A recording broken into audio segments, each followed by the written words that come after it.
it's Jess. Welcome back. Today is gonna be a pretty fun video because I'm here to talk about my most anticipated 2023 book releases. I cannot wait to get my grubby little paws on all of these books. I have my notebook here and I have an entire list, and we're gonna go through and talk about all of the books that I'm excited about. I'm gonna go through these and break them down based off of their release date. So we're actually starting with two books that are already out, but I don't have them yet. The first being Tress of the Emerald Sea by Brandon Sanderson. Tress of the Emerald Sea released January 1st, but it's only currently available on Kindle. It is the first book of Brandon Sanderson's secret projects, and I'm gonna be perfectly honest, I don't know what it's about. I don't care. It is a Cosmere novel, and I'm intentionally not reading the synopsis. I want to know zero going into this book. Even though this book is available on Kindle, it'll be coming out April 4th in hardcover in the US, but that is already out. Another book that's already out is How to Sell a Haunted House by Grady Hendrix. This came out January 17th. I read A Southern Book Club's Guide to Slaying Vampires and I really loved it, rated it 4 stars, and then I read the Final Girl support group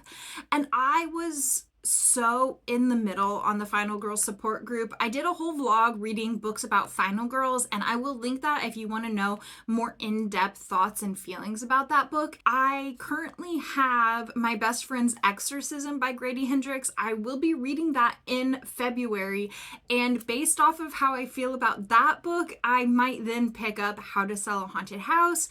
It is about a girl who goes back home to sell her parents' house after they pass away. Her and her brother have to kind of make amends and work together because they are currently estranged to sell the house, and the house is haunted.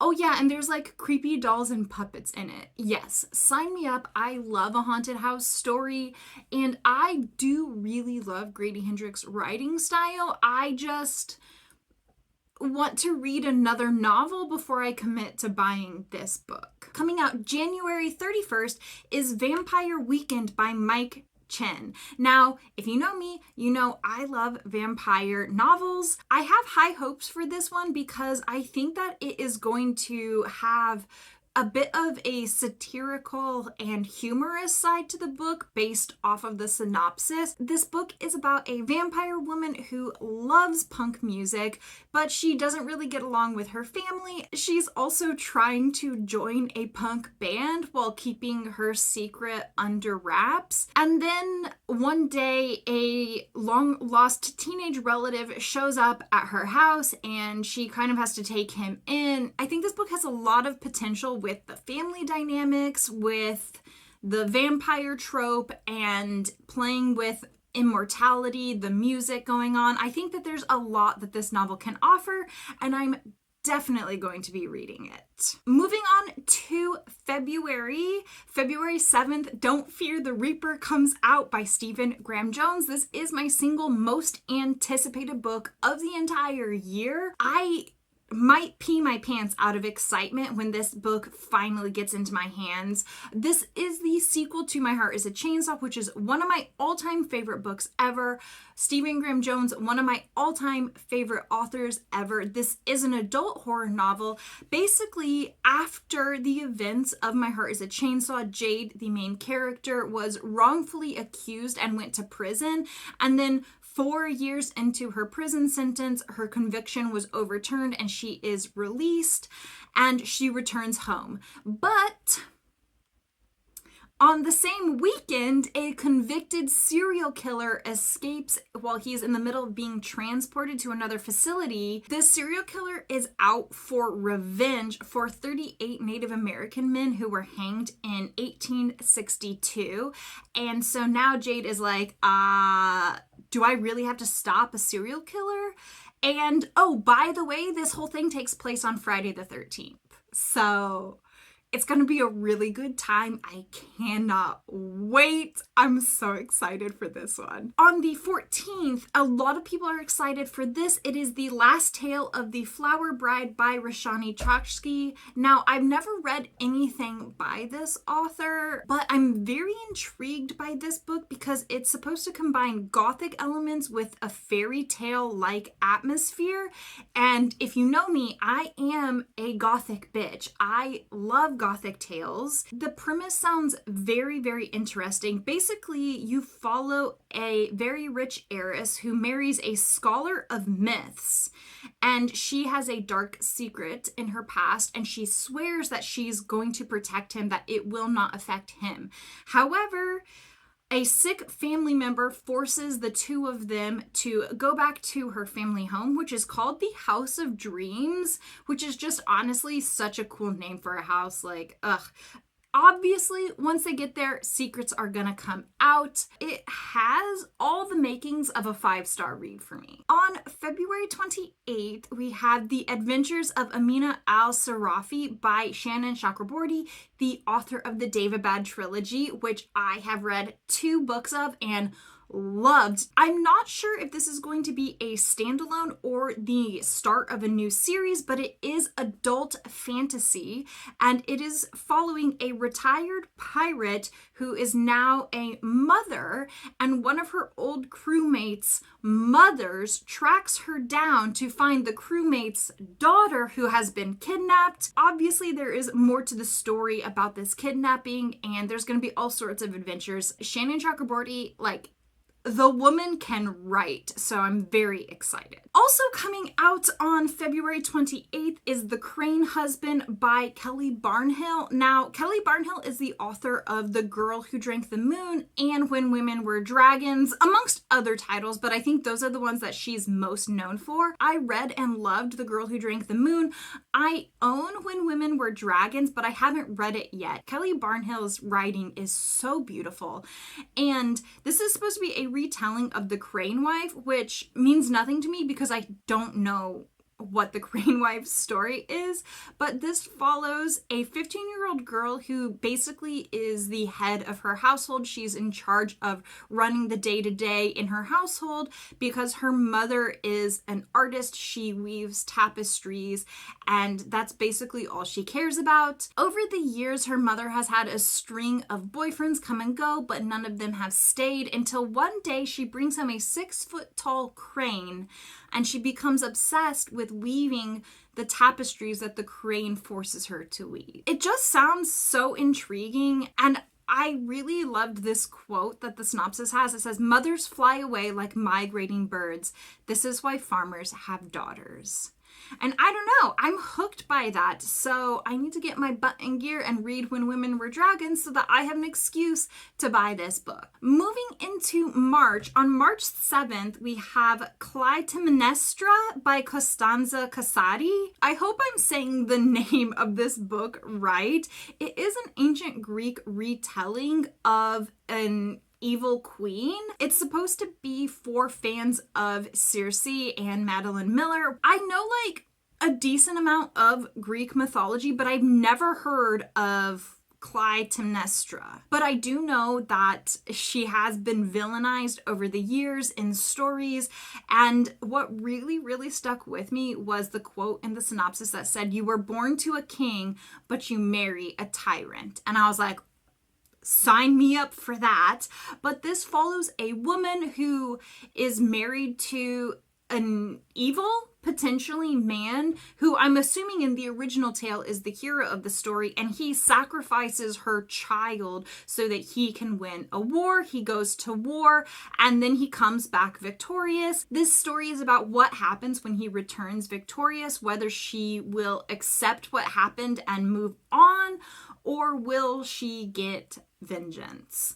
I mean, I'm thinking that she will probably get vengeance, but I want to be there for the ride. Also coming out on March 7th is The Foxglove King by Hannah Witten. I'm not sure if this book is young adult or adult, but it is fantasy. I'm very intrigued because this follows a girl who has death magic, and I just think that is so interesting. I mean, one of my favorite series, the Locked Home series, follows necromancers, so I just really like that premise in fantasy. But basically, Lore escapes a cult when she's 13, and then she goes on the run. One day, her magic, I guess, is noticed by warrior monks, which dope.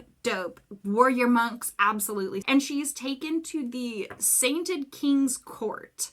I don't really know what that means. Basically, these monks need her help and her death magic to figure out why random villages are all just like dying overnight. Obviously, as Lore is taken to like this very famous court and put more into the public eye, it places her also back in danger for the cult discovering where she is.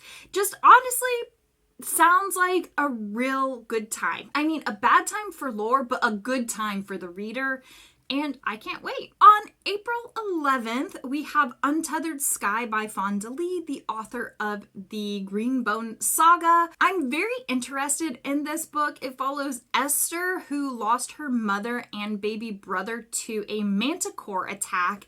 And this attack basically destroys her entire family. Her father distances himself from her, becomes really silent and depressed, as you would. In response, Esther joins the King's Royal Muse, where she works with a rock to hunt down monsters, including manticores. I love animal companion stories. I think they're so interesting. I also love like stories that take place in the air. Not that I think this whole thing will, but I'm assuming that there will be some flying involved with giant legendary birds, like there better be. I won't be purchasing this book until after I finish Jade City, just because I want to make sure I like Fonda Lee's writing style before I get this. Hopefully I love Jade City. Hopefully I love this book. In May, on the 9th, we have Atalanta by Jennifer Saint, who wrote Electra and Ariadne, neither of which I have read, but I own Ariadne. I'm familiar with Ariadne in Greek mythology, but I have no idea who Atalanta is. This follows a girl who is left by her family on a mountainside to die because she was born a girl instead of a boy, but instead she is raised by a bear who is under the eye of Artemis. And Artemis is my favorite goddess. She is the goddess of the hunt, she is the goddess of the forest and the night. And then one day Artemis sends Atalanta with the Argonauts, who are a group of adventurers in Greek mythology, on a quest for the Golden Fleece, which is a very famous quest in Greek mythology. And honestly, this book sounds great. I have to read it. On the 16th of May, we have Court of the Undying Seasons by A.M. Strickland. This one is actually a young adult fantasy novel, and this is a vampire story. And this follows Finn, and basically her secret love, who is a girl but like is unnamed in the synopsis, is going to be in The Finding, so Finn takes her place. The Finding is something where mortals are selected to go to Castle Quartzheart, which is a vampire school, and there they like become vampires if they can survive. It's giving like Vampire Academy mixed with Hunger Games. Finn takes the place of her love because she wants revenge for the vampires who took her mother from her. But then as Finn is looking for revenge, she uncovers a string of murders that are linked to a dark ritual. So honestly, this sounds so entertaining. I can't wait. More vampire stories, please. Also coming out on May 16th, and also a young adult fantasy novel, is All the Dead Lie Down by Kyra McCulkey. This is one that I think I'm going to wait for reviews before purchasing. I'm very interested though because it's pitched as The Haunting of Bly Manor meets House of Salt and Sorrows. I don't know if you know this, but I loved House of Salt and Sorrows, so this really grabbed my attention. This is supposed to be gothic, but But this follows Marin Blythe, which is honestly just the perfect name for a gothic heroine. A tragedy leaves her alone in the world. It sounds like it orphans her. And then her mother's friend, who is a very famous horror author, invites her to come live in her house and be a nanny to her two daughters. So she agrees. She goes to the house, and turns out these two little girls are super creepy. One of them buries their dolls and like gives them funerals. Honestly, fantastic energy in a child. Sounds amazing. And then the third daughter, who's actually Marin's age, returns, and that's when things get real creepy. I don't know what's gonna happen, but I do want to find out. Also coming out May 16th is Yellowface by R.F. Kuang, one of my favorite authors. I've loved every single book she's ever written, and I'm sure that this will be no exception. This is one of the most anticipated books across the entire BookTube community, and it follows June Hayward and Athena Liu, who are friends and newly graduated authors. However, June can't get a book deal. So when her friend dies in a tragic accident, June steals her manuscript and pretends to be Asian in order to get a publishing deal. This is going to be a novel that deals with racism and cultural appropriation. And to be perfectly honest, I hope it makes more of the white Instagram girlies angry like Babel did, because that was fantastic. I believe this novel is going to be a literary thriller, but I'm not 100% positive about that, so feel free to correct me in the comments if I'm wrong. Next up, on May 30th, we have Witch King by Martha Wells. Martha Wells is an author that I have really wanted to try some work from, but I'm just not interested in the Murderbot series. So I was really excited to hear that they have an adult fantasy coming out this year. This follows Kai, who is a demon, and Kai was murdered. Then their consciousness was trapped in a water trap. I don't know what a water trap is, but I want to find out. And then basically he is woken up when he's summoned by another mage who wants to use his powers. And the entire time he was trapped, he has no idea what was going on. Now Kai is trying to figure out, why was he murdered? Why was he imprisoned? What the heck is going on in the world? And also, he has pain magic. I don't know what pain magic is, but sounds fun. I've never read a book with pain magic, so now I want to. On June 6th, we have All the Sinners Bleed by S.A. Cosby.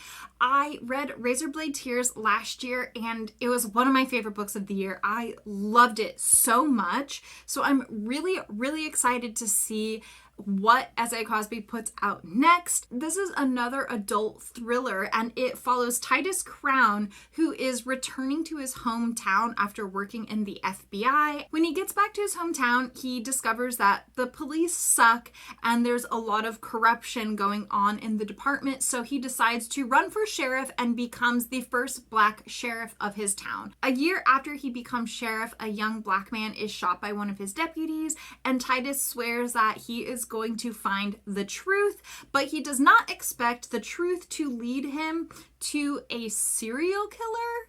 So, like, yes, hell yeah, sounds so fantastic. On June 20th, we have The Water Outlaws by S.L. Wong. This is actually historical fiction, which is not a genre that I read from very often, but the synopsis of this just sounds so interesting. This book follows Lin Chong, who is an expert arms instructor, and she's working at the palace, and like basically she just wants to keep her head down and do her job. But then one day, a very powerful man with a vendetta, who he is, what the vendetta is, why it affects her, no idea. But basically he comes in and her life is ripped apart as a result. I don't know if it's something she did or if she's just like a bystander caught in the crossfire of something more political. As a result though, she is tattooed as a criminal and she goes on the run so that she is not killed. When she's on the run, she's recruited by the bandits of Lingshan, who are all criminals basically trying to fight for justice, for women's rights, and for the downtrodden. A quote from the synopsis that really sealed this book as an anticipated release, it says, "Apart they love like demons and fight like tigers. Together they could bring down an empire." Also coming out on the 20th is The Only One Left by Riley Sager. So honestly, I don't know that I should read this book. I have a mixed history with Riley Sager. I gave Home Before Dark 5 stars, and then I gave The Final Girls 2 stars. So I'm very up in the air, and like honestly this might be Riley Sager's last chance with me, but like I'm just so intrigued by this book that I feel like I have to give it a chance. But the reason I'm so intrigued is because this is supposed to be gothic. I am a gothic bitch, and I'm such a sucker for a good gothic story. This is an adult thriller. It follows Kit McDeer in 1983. Kit becomes a caregiver for Lenora Hope, who is very elderly, but she was accused of murdering her entire family in 1929, but basically like she was never convicted. The cops couldn't ever prove that she killed them, but the public opinion is that she did it. Lenora said publicly that she was innocent, but she never actually told her own account of what happened the night her entire family was killed, and now she wants to tell her story to Kit. And like honestly, this has so much going for it. They're isolated in like a really creepy old house together. We're recanting a crime from years ago. I just want to know if Riley Sager can give me another 5-star read. If I don't like this book, I probably will never pick up anything by Riley Sager ever again. On June 27th, we have The Frugal Wizard's Handbook for Surviving Medieval England by Brandon Sanderson. This is secret project number 2, so I believe that it will actually be available on Kindle much earlier, but since I didn't sign up to back his Kickstarter, I don't know when this will be released. I only know that the hardcover is coming out on the 27th. This is another one of his secret projects. This one is not Cosmere, but again, I don't care what the synopsis is, and I am actively avoiding the synopsis. I'm just gonna get the book and I'm gonna read it. On July 18th, we have Silver Nitrate by Silvia Moreno Garcia. I have read one book by Silvia Moreno Garcia, and I will be reading Mexican Gothic this year. This book follows a sound editor in the 90s in the film industry in Mexico City, and she has a really hard time getting ahead and getting recognized for her work because she is a woman in a predominantly male industry. And then her best friend is an actor from a very popular soap opera, but his popularity has really gone down and his fame has died down in recent years. So he's looking to rejuvenate his fame and get a second chance. And then the best friend's neighbor is a cult classic horror director, and basically he was directing this movie but was unable to finish it for some reason, and he swears that if they will help him finish this movie, he is going to use Nazi occult magic with silver nitrate in order to change their lives and like get them what they want in their careers. I don't know what occult magic the Nazis thought they had, but sign me up for this book. It sounds so good. On July 25th, we have Immortal Longings by Chloe Gong. I have not read Chloe Gong's previous novels because I'm just honestly not that interested in Romeo and Juliet retellings, but this is an adult novel, which already has me more intrigued, but it's a retelling of Antony and Cleopatra. I don't know if anyone's ever done a retelling. This is definitely one of Shakespeare's like less popular plays in terms of like modern popularity. This follows Princess Calla and Anton. So you see where the names come from. And every 5 years, the capital city of whatever country they're in holds these games where people fight to the death for prizes by body jumping. And how does that work? I don't know, but I'm already so intrigued. Now, Anton is in a lot of medical debt because the love of his life is currently in a coma, so he wants to win for money. And then Princess Kala doesn't necessarily care about winning, but she wants to use this competition as a way to gain access to a really important political figure who murdered her parents. And she wants to murder him.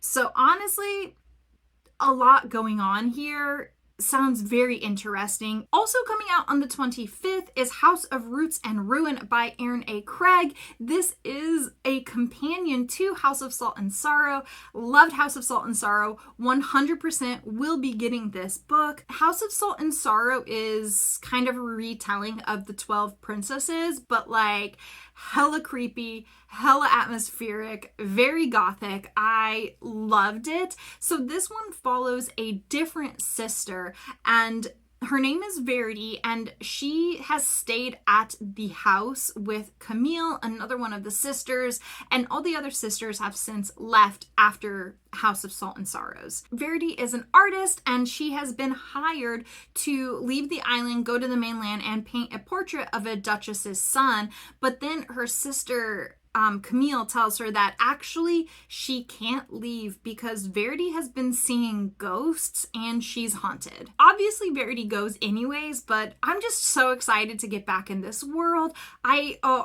All I hope is that it is as atmospheric and creepy as the first one, and if it is, I'm gonna be so excited. A third book coming out on the 25th is Lightbringer by Pierce Brown. This is the 6th novel in the Red Rising series, but the third book to the second trilogy, which takes place 10 years after the first trilogy.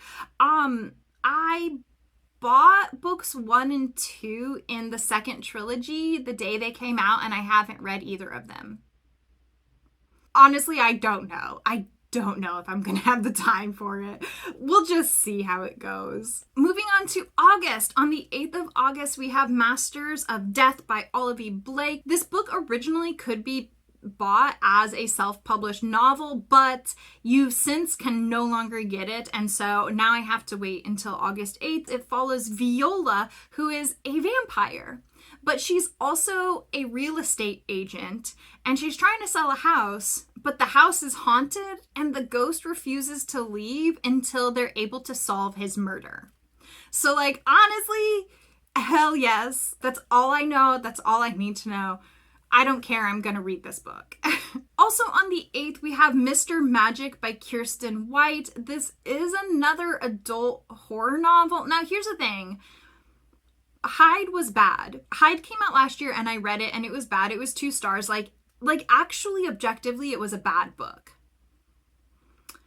But I really like Kirsten White and I really want to give her adult novels a second chance. So I'm very hesitant about this because of how terrible Hyde was, but I also do want to give it a chance. It follows the 5 surviving cast members of a children's TV show that was shut down 30 years earlier due to a tragic accident. The 5 surviving cast members were all children at the time, and there is no surviving video evidence of the show. Like, no one knows who produced it or directed it. There are no records about the show existing, but it's like a cult classic that everyone watched in this alternate world. What's also mysterious is that no one knows who the host of the show, who was called Mr. Magic, was. Like, no one knows who this dude was. And then fate is going to bring back the 5 cast members together, and they're going to try to piece together the past. I really, really want this book to be 5 stars. I really hope that it is, but I'm gonna wait and see what early reviews say. On the 29th of August, we have Heavenly Tyrant by Sharon J. Zhao. This is the sequel to Iron Widow. Have I read Iron Widow? No. Do I want to pick up this book immediately anyways? Yes. Sorry, I don't know what to tell you. Also on the 29th, we have The Vampires of El Norte by Isabel Canas. Isabel Canas wrote The Hacienda, which came out last year. That was her debut novel, and it was outstanding. I cannot believe that she is writing a novel just for me. Are you kidding me? This is a gothic adult vampire story. Like, are you kidding me? I cannot believe that this book is coming out. I'm so excited. This might be my second most anticipated after Don't Fear the Reaper. I cannot wait to read more by this author. Her writing style is so beautiful. It is perfect from my point of view, and I love it so much. This follows Nina, and she is a daughter of a rancher in Mexico in the 1840s. Now, 9 years ago, she was attacked by something, and this monster is probably the same monster that was also draining men of their blood on her father's ranch, but she really doesn't know what this monster was. Now, in the present day, well, in the past, but the book's present day, she is working as a healer, but the USA attacks Mexico, and it brings her face to face with the man that she was with 9 years ago who left her for dead. Oh, and also the monsters that attacked 9 years ago, they're back too. I can't wait. I can't wait. It sounds so good. Okay, we're almost done here. I have 2 books that are coming out in October that I'm very excited about. The first is Brandon Sanderson's third secret project, which is Yumi and the Nightmare Painter. Again, I don't know when this will be available on Kindle. I just know that the hardback is coming out October 3rd. And once again, I didn't read the synopsis, and I'm not going to. I'm actively avoiding it. I'm just going to buy the book and read it and tell you what I think. Also coming out in October on the 10th is Swordcatcher by Cassandra Clare. I'm very excited about this because this is Cassandra Clare's first non-Shadowhunter novel, and it sounds very, very interesting. It follows Kel, who's a body double for the royal heir and has been basically raised as a brother to the heir, but also trained as an elite warrior. It also follows Lynn, who is a healer, and her best friend is sick and she needs forbidden knowledge in order to heal her best friend. And then the two end up thrown together and they're offered what they want most by the leader of the criminal underworld. Yeah, sounds great. Sounds so entertaining. Very, very fun. So yeah, there you have it. I don't know how many books I talked about, but those are all of the books that I am most excited to get to read this year. I'm just smiling thinking about how many good books are gonna come out this year. It's just, I think this is going to be a really good year to be a reader. That's the end of this video. Thank you so much for hanging out with me and spending time with me today. I really appreciate it. If you had fun here, I'd really appreciate if you subscribed. Please stay safe and warm this winter, and I'll see you in my next video. Bye!